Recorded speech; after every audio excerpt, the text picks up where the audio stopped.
Senja menggantung di langit kota, mewarnai jendela kafe tempat Alia bekerja dengan cahaya jingga keemasan. Kafe sudah mulai sepi, lagu lembut mengalun dari speaker. Aroma kopi masih menggantung di udara.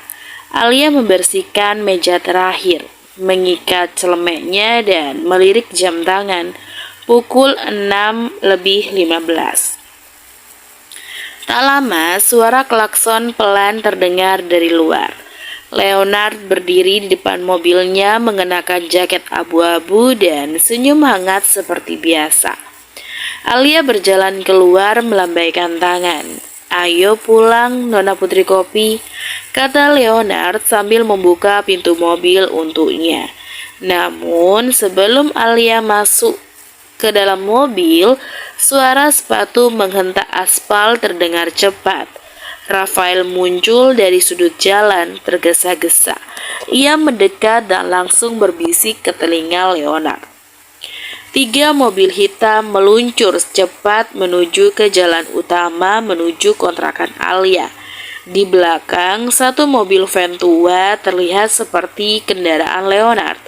Begitu kendaraan itu melintas, sejumlah pria bersenjata dan bertopeng langsung menghadang. Pintu van terbuka, tapi tidak ada siapapun di dalamnya, hanya bantal dan boneka berpakaian hoodie. Ledakan asap keluar dari dalam mobil. Suasana panik. Para penyerang bingung dari kejauhan. Tim Rafael memantau lewat drone kecil. Rafael melihat dari layar ponsel dan menyeringai. Mereka menggigit umpannya.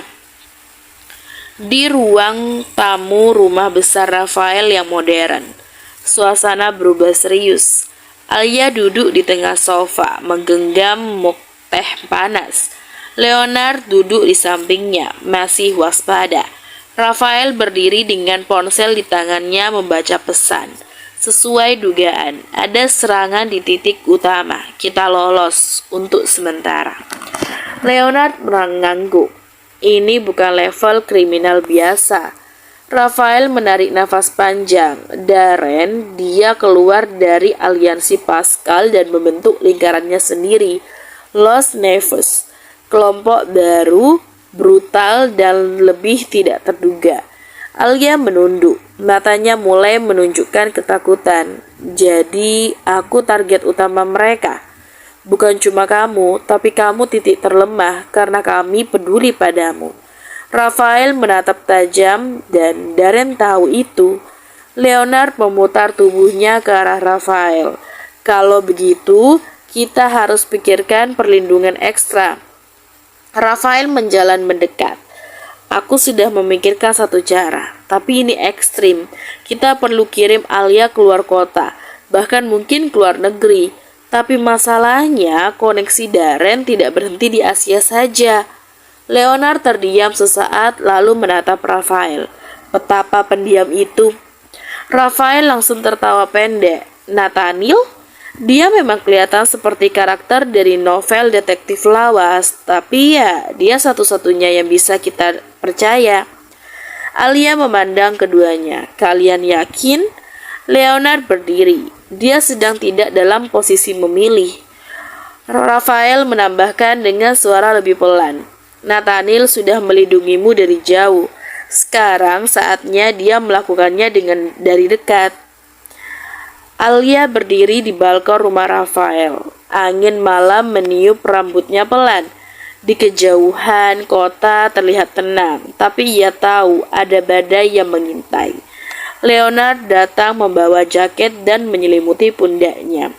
Kau akan baik-baik saja, aku janji itu. Alia menatapnya dan tersenyum samar. Janji cowok yang gak bisa bedain garam dan gula. Leonard tertawa kecil. Setidaknya kali ini aku gak keliru rasa. Rafael muncul dari dalam rumah, mengangkat ponselnya. Dia setuju, Nathaniel akan datang menjemputmu, jadi persiapkan dirimu. Langit malam tampak pekat, hanya diterangi lampu landasan dan kilauan redup bintang yang tersembunyi di balik awan tipis. Jet pribadi berwarna putih elegan berdiri megah di ujung landasan. Mesinnya berderu pelan menanti keberangkatan. Alia berdiri di antara Rafael dan Leonard. Matanya menatap sayap pesawat yang mengkilap, tapi pikirannya berat. Angin malam menyapu rambutnya yang terurai. Leonard merapikan syal di leher Alia sambil berkata pelan, "Jaga dirimu baik-baik di sana. Di Belanda dingin, jangan keras kepala seperti biasanya." Alia tertawa kecil dan getir. "Kamu nyiapin baju hangat di koperku ya?" Leonard mengangguk, setengah menunduk seperti menyembunyikan perasaan. "Dan tidak ada Indomie di sana, jadi tahan godaan mie instan, Nona pejuang kantong hemat." Rafael berdiri beberapa langkah di belakang, bersandar santai dengan jaket hitam dan tangan di saku. "Kalau Nathaniel menyuruhmu melukis atau menyapu salju pakai garpu, tolong tolak dengan sopan." Alia menatap mereka berdua. Suara mesin pesawat mulai mengeras. Panggilan boarding sudah terdengar dari kopilot yang berdiri di dekat tangga pesawat. "Terima kasih kalian," ucap Alia lirih, mencoba menahan air mata. Dia melangkah perlahan menuju tangga jet. Di ujung anak tangga dia menoleh. Leonard mengangkat tangan dengan pelan. Rafael hanya mengadipkan mata dan mengangguk. Keduanya semakin menjauh dari pandangan ketika pintu pesawat ditutup. Interior jet tampak mewah dan hangat. Alia duduk di kursi kulit yang nyaman. Selimut tipis membungkus kakinya. Suara mesin stabil dan lampu kabin diredupkan. Keletihan, tekanan emosi, dan ketegangan selama ini membuat matanya terasa berat. Ia menatap jendela kecil di sampingnya, melihat kelap-kelip kota di bawah semakin menjauh, lalu gelap. Alia menarik nafas panjang dan merebahkan kursinya. "Tenang Alia," gumamnya pada diri sendiri. "Kamu aman sekarang." Tak lama matanya terpejam. Ia tertidur larut dalam mimpi yang belum sempat ia pahami. Di luar, pesawat melesat melewati langit malam, membawa serta harapan, kerinduan, dan awal dari perjalanan yang akan mengubah hidupnya. Pesawat baru saja mendarat, udara dingin menyambut begitu Alia menuruni tangga jet pribadi. Nafasnya membentuk uap kecil saat ia menarik koper dengan pelan. Di ujung lorong bandara pribadi itu berdirilah sosok tinggi mengenakan coat hitam dan syal abu-abu, yaitu Nathaniel. Dia melambaikan tangan dengan pelan, ekspresinya seperti biasa, tenang, nyaris datar. Tapi matanya bicara lebih dari mulutnya. "Selamat datang di negeri tulip," ucap Nathaniel dengan pelan, menyambut Alia dengan senyuman kecil. Alia menatap sekeliling, masih tidak percaya. "Ini nyata ya?" Nathaniel hanya mengangguk. "Iya, dan ini dingin." Rumah besar bergaya klasik Eropa itu berdiri di pinggiran kota kecil yang tenang. Halaman luas ditumbuhi pohon-pohon tua dan bunga-bunga musim semi mulai merekah. Penjaga berpakaian santai menjaga dari kejauhan nyaris tak terlihat. Di ambang pintu, seorang nenek parubaya membuka pintu. Rambut putihnya disanggul rapi, wajahnya ramah. Ia berbicara dengan aksen Belanda yang lembut. "Selamat datang Alia." Alia tersenyum kaget. Nenek bisa bahasa Indonesia? Nenek itu tertawa. "Tinggal dengan Nathaniel, saya harus belajar banyak hal, termasuk sabar menghadapi diamnya dia." Lalu muncullah seorang anak kecil perempuan, kira-kira berumur 5 tahun, dengan rambut pirang, keriting, dan bola mata bulat. Dia menatap Alia penuh rasa ingin tahu, lalu spontan memeluk kakinya. "Namanya Mila," ujar Nathaniel. "Dia suka teman baru." Alia menatap Nathaniel dengan tatapan penuh tanya. Nathaniel hanya menjawab dengan santai, "Bukan anakku, tapi mungkin dia anak semesta." Nathaniel duduk di sofa panjang, Alia di seberangnya dengan selimut tebal di kaki. Mereka sedang minum teh panas. Ada beberapa aturan di sini, kata Nathaniel. Pertama, jangan melanggar hukum. Dua, jangan keluar rumah tanpa izin. Dan ketiga, Nathaniel menatapnya dengan senyum tipis. Di sini dilarang cerewet. Alia menyipitkan mata. Sungguh negara yang kejam. Nathaniel tertawa kecil, langkah sekali. Lalu mengeluarkan ponselnya dan memperlihatkan pesan dari Leonard. Jagain dia baik-baik. Dia bisa sok kuat, tapi dia rapuh juga. Jangan kasih dia masa, jangan biarin dia keluar tanpa syal, dan jangan biarin dia nonton film horor sendirian. Oh, dan bilang ke dia, cewek galak itu manis kalau lagi diem. Nathaniel menyodorkan layar ponselnya ke Alia. Tuan keras kepala, tetanggamu menitipkan kamu seperti menitipkan tanaman bonsai langka. Alia tertawa, lalu tiba-tiba menunduk. Aku bingung, Nat. Aku di sini harus ngapain? Nathaniel menatapnya sebentar lalu menjawab, liburan. Alia mengerutkan kening dan memulihkan diri. Lanjut Nathaniel, kalau kau mau, kamu bisa bantu di rumah kaca atau bermain salju dengan Mila, atau cuma tidur aja. Alia mengangguk pelan. Kedengarannya tidak buruk juga. Kamera memperlihatkan halaman rumah dari kejauhan, dengan Mila berlari di salju tipis sambil tertawa. Alia berdiri di teras, memeluk tubuhnya, menatap jauh ke arah langit yang tenang. Untuk pertama kalinya dalam waktu yang lama tidak ada suara tembakan, tidak ada pengintaian, tidak ada bahaya, dan hanya ketenangan.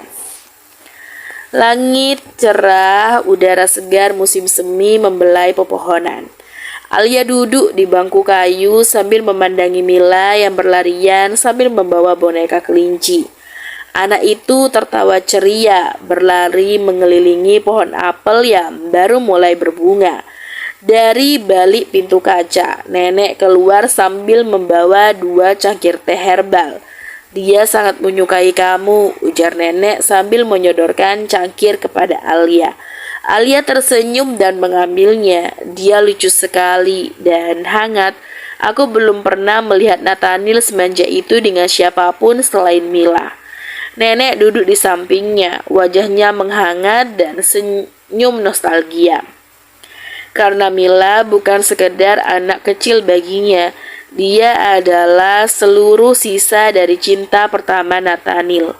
Alia menoleh dengan cepat. Ia kaget. Cinta pertama? Nenek mengangguk perlahan. Matanya menatap jauh ke kejauhan seolah sedang menyibak kabut waktu. Dulu, Nathaniel adalah laki-laki yang keras kepala, penuh luka, tapi dia setia. Dia jatuh cinta pada seorang gadis muda yang penuh semangat, pintar, pemberani, tapi dunia mereka terlalu berbahaya.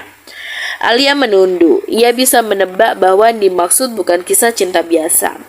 Ketika gadis itu hamil, Nathaniel memutuskan untuk keluar dari dunia gelap yang melingkupinya. Mereka berencana pergi jauh, tapi sebelum sempat melarikan diri, mereka disergap. Alia menahan nafas. Aku ada di sana. Aku menyelamatkan gadis itu, tapi hanya untuk sementara. Luka dalam tubuhnya terlalu parah. Dia hanya sempat bertahan beberapa jam setelah melahirkan Mila. Nenek menatap Mila yang kini duduk di ayunan, menggoyang-goyangkan kakinya sambil bersenandung. Dia menyerahkan Mila pada Nathaniel, dan Nathaniel berjanji dia akan menjaga anak itu dengan seluruh hidupnya. Alia terdiam lama. Jadi Mila bukan anak kandung Nathaniel. Secara darah tidak, tapi secara jiwa, Mila adalah seluruh sisa dari orang yang pernah dia cintai. Nathaniel bahkan tidak pernah mencoba mencintai wanita lain sejak saat itu. Dia terlalu sibuk menjaga janji dan memikul bayangan masa lalunya. Alia menggigit bibir bawahnya, pandangannya tetap tertuju pada Mila. Makanya dia selalu membawanya kemanapun. Nenek tersenyum lembut, baik di Jakarta, di Kalimantan, di Tokyo, bahkan ke pelosok hutan Afrika. Dia selalu bersama Mila. Alia menyandang punggung. aku rasa sekarang aku sedikit mengerti kenapa dia selalu kelihatan sendirian, tapi juga selalu tenang. Nenek memandang Alia dalam-dalam. Kamu orang pertama yang dia izinkan datang ke dunia kecil ini, selain aku. Alia tersenyum tipis, tapi sorot matanya berubah. Ada sesuatu yang hangat dan berat sekaligus mengisi hatinya. Mila pun berlari menghampiri mereka. Tante Alia, aku bikin mahkota dari bunga nih, serunya sambil menyodorkan rangkaian kecil bunga dandelion. Alia jongkok dan memakaikannya ke kepala Mila. Putri musim semi kita hari ini. Mila tertawa dan nenek memandang mereka berdua, lalu bergumam dalam hati. Mungkin luka lama itu akhirnya bisa sembuh secara perlahan. Malam turun dengan gelap yang pekat. Sebuah gudang tua tampak berdiri sepi, dikelilingi rumput liar dan pagar berkarat. Di dalamnya bayangan dua pria menyusup dengan cara cepat namun hati-hati. Leonard berbisik dengan nada kesal. Pagi-pagi jadi CEO, malam-malam nyelinap kayak maling. Hidupku dramatis sekali ya. Rafael tersenyum sambil mengecek peluru di senjatanya. Hidupmu terlalu nyaman, Leo. Harus ditimpa lebih keras, biar ototmu gak cuma dipakai senyum dan ke pemegang saham. Tiba-tiba, prak, pintu samping gudang terbuka keras. Beberapa orang berbadan besar dengan penutup wajah masuk, bersenjata tajam dan senapan laras pendek. Leonard datar tapi sigap. Rasanya kita sudah ketahuan. Rafael sambil mengangkat pistol. Bagaimana kalau kita bersenang-senang? Bagian menyenangkan baru saja kita mulai. Keduanya bersiap. Suara tembakan mulai bergema. Aksi perkelahian pun pecah di dalam gudang tua itu.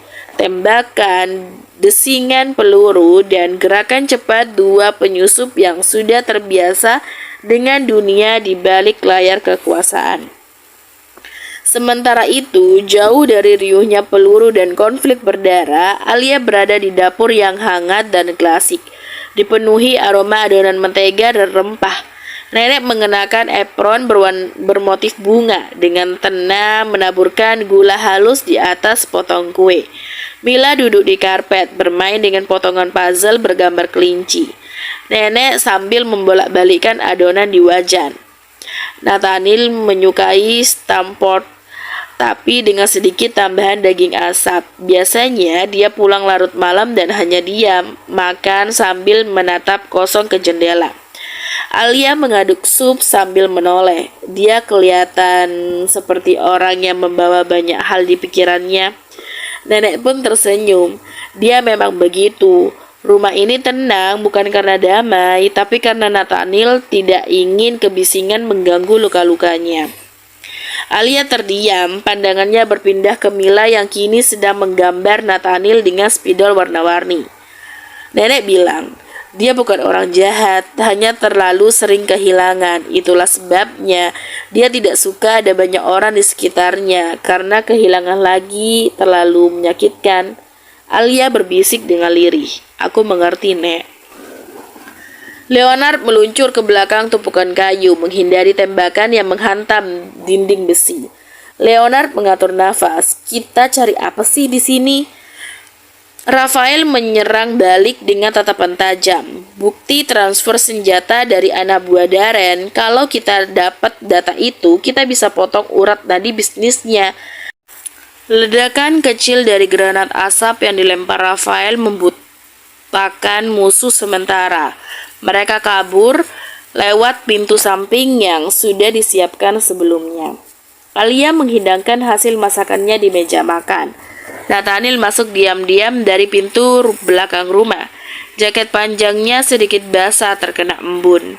Paman, Tante Alia masak sendiri. Nathaniel tersenyum tipis melihat meja makan. Apa ini? Eksperimen atau jebakan racun? Alia berdiri di depan piring menyilangkan tangan. Sebut aja cinta dalam bentuk stampot. Nathaniel duduk perlahan, mengambil garpu, mencicipi sejenak, dia diam. Lalu mengangguk pelan. Lumayan. Alia membelalak. Itu pujian? Nenek terkekeh sambil menyuguhkan teh. Itu versi paling mesra dari Nathaniel. Alia pun tersenyum. Mila tertawa dan untuk pertama kalinya di rumah yang dingin itu, suara tawa makan malam terasa menghangatkan jiwa.